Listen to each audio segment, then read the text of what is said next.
Lexicology. Lecture number 1. The theme is lexical units. The plan of the lecture. The first question is lexicology is a branch of linguistics. And the second question is lexical units.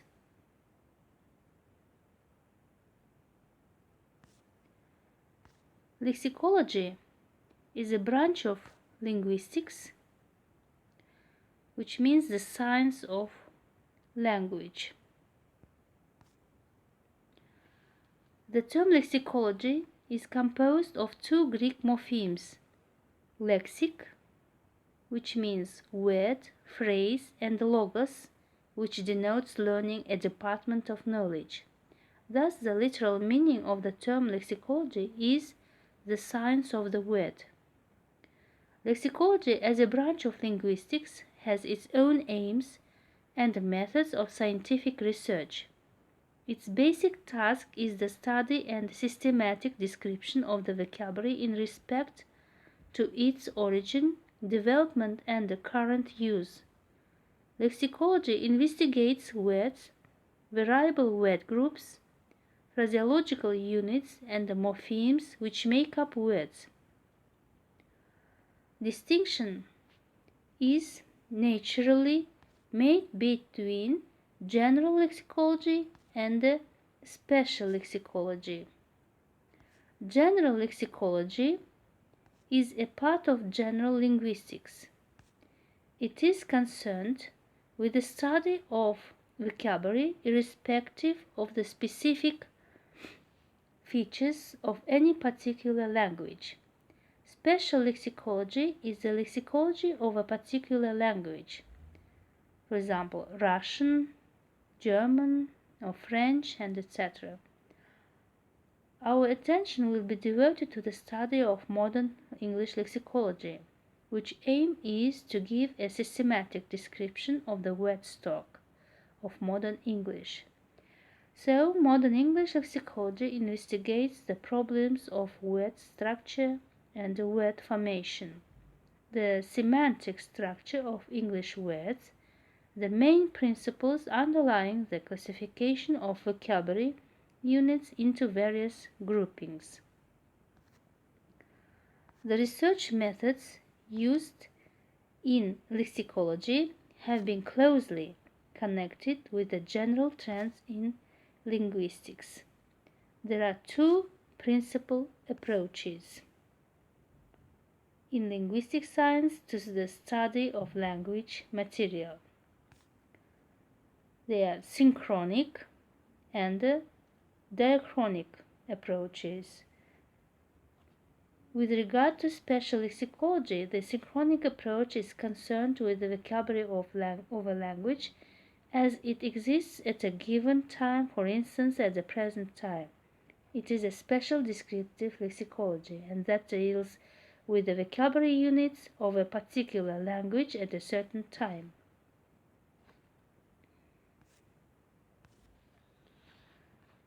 The modern approach to the studies is based on distinguishing between the external and the internal structures of the word. By external structure of the word, we mean its morphological structure. For example, in the word uncomfortable, the following morphemes can be distinguished. So, the prefix un, the root comfort, and the adjective forming suffix able. All these morphemes constitute the external, or we may say morphological, structure of the word uncomfortable. The internal structure of the word or its meaning is commonly referred to the word's semantic structure. This is certainly the word's main aspect because a word can serve the purposes of human communication solely due to their meanings. The diachronic approach deals with the changes and the development of vocabulary in the course of time. It is special historical lexicology that deals with the evolution of the vocabulary units of a language as the time goes by.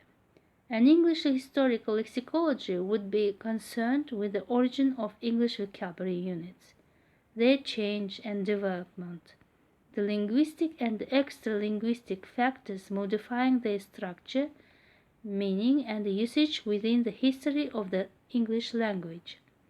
These two approaches should not be contrasted or set one against the other. In fact, they are interconnected and interrelated because every linguistic structure and system exists in a state of constant development. Historical lexicology is linked with contrastive and comparative lexicology, whose aims are to study the correlation between the vocabularies of two or more languages and find out the correspondences between the vocabulary units of the language under comparison. Modern English lexicology is closely connected with other branches of linguistics. So, there are phonetics, grammar, and stylistic. So, phonetics, for example, investigates the phonetic structure of a language and is concerned with the study of the utter sound form of the word, that is, its system of phonemes and intonation patterns. The link between phonetics and lexicology is based on the following. The recognition and the understanding of a word is impossible without its proper pronunciation. The position of stress is used to distinguish words of identical sound form but different parts of speech.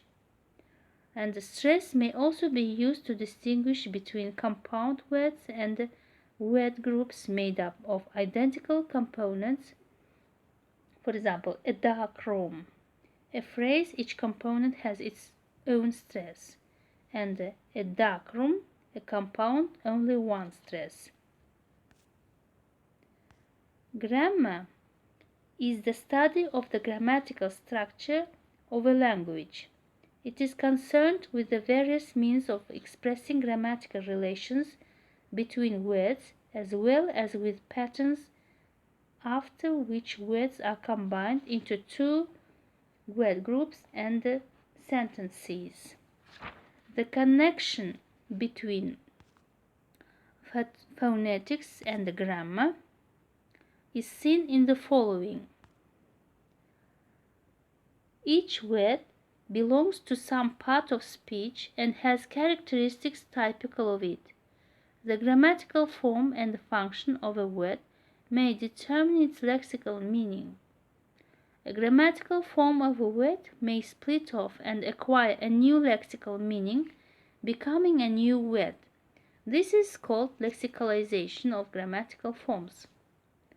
Words are divided into notional words and form words. A word in one meaning may function as a notional word and in another as a form word. The morpheme is the central unit of morphology, a branch of grammar, and also a unit of which words are built, thus studied also in lexicology. The system of all grammatical forms of a word is called its paradigm. The paradigm is used as a derivational means in conversion, one of the ways of word building. Stylistic studies many problems related and treated in lexicology, which are concerned with the study of nature, functions, and structure of stylistic devices. On the one hand, and with the research of each style of language on the other hand, with its aim, its structure, its characteristic features and the effect it produces, as well as its interrelation with the other styles of language. Modern English lexicology investigates two main parts: the treatment of the English word as a structure and the treatment of the English vocabulary as a system. The term vocabulary is used to denote the system formed by the sum total of all the words that language possesses. It shows the system of interdependent elements with specific peculiarities of its own, different from other lexical systems. The main unit of the lexical system of a language, resulting from the association of a group of sounds with a meaning, is a word. This unit is used in grammatical functions characteristic of it. It is the smallest basic language unit which can stand alone as a complete utterance. The definition of every basic notion is a very hard task. The definition of a word is one of the most difficult items in linguistics because the word has many different aspects. It has a sound form with a certain arrangement of phonemes.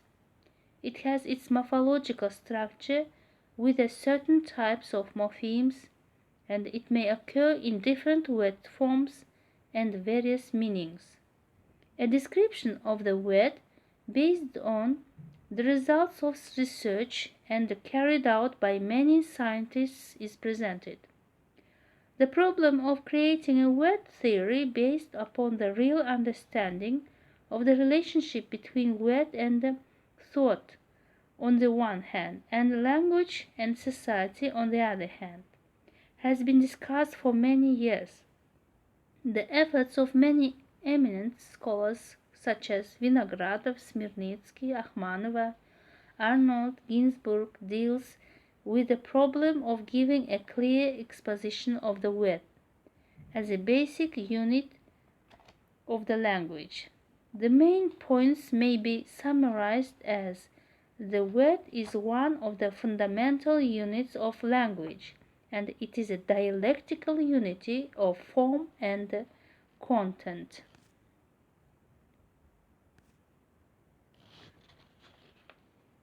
The word is a speech unit used for the purposes of human communication, representing a group of sounds, possessing a meaning and characterized by formal and semantic unity. The formal unity of the word can be best illustrated by comparing a word and a word group comprising identical constituents. The difference between a blackbird and a black bird is best explained by their relationship with the grammatical system of the language. The word a blackbird possesses a single grammatical structure. In the word group a black bird, each part can acquire grammatical forms of its own. The blackest bird, a black night bird.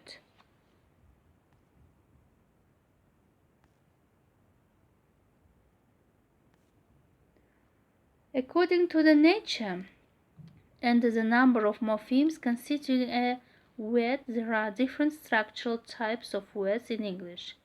They are simple, derived, compound, and compound derived. Simple words consist of one root morpheme and an inflection. For example, seldom, chairs, longer, dog. And derived words consist of one root morphemes and one morpheme and one or several affixes and an inflection.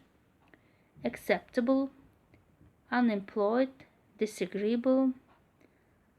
And the compound words consist of two or more root morphemes and an inflection. For example, bookstores, babysitters, wait and see. Compound derived words consist of two or more root morphemes, one or more affixes, and an inflection. For example, middle of the roaders, job hopper. And when speaking about the structure of word stems also should be mentioned. The stem is the part of the word which remains unchanged throughout the paradigm of the word. For example, the stem hop can be found in the words hop, hops, hoped, hopping. And a word, however, can be divided into smaller sense units, morphemes. The morpheme is the smallest meaningful language unit, and the morpheme consists of a class of variants. Allomorphs, which are either phonologically or morphologically conditioned. In the word cluster please, pleasing, pleasant, pleasure, the root morpheme is represented by phonemic shapes please in please, pleasing, and pleasure in pleasure, and pleas in pleasant. In such cases, we say that the phonemic shapes of the word stand in alternation with each other, and these are variants of one morpheme, and they are called allomorphs. Morphemes are divided into two large groups: lexical or root morphemes, grammatical or functional morphemes. Both lexical and grammatical morphemes can be free and bound. Free lexical morphemes are roots of words which express the lexical meaning of the word. They coincide with the stem of simple words.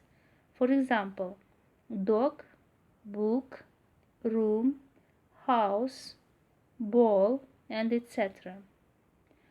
Bound lexical morphemes are affixes, prefixes, dis, disabled, and unnatural, and suffixes ish, girlish, ship, friendship, and also blocked unique root morphemes, for example, Friday, cranberry, and the semi-bound, that is semi-free morphemes can function both as an affix and as a free morpheme.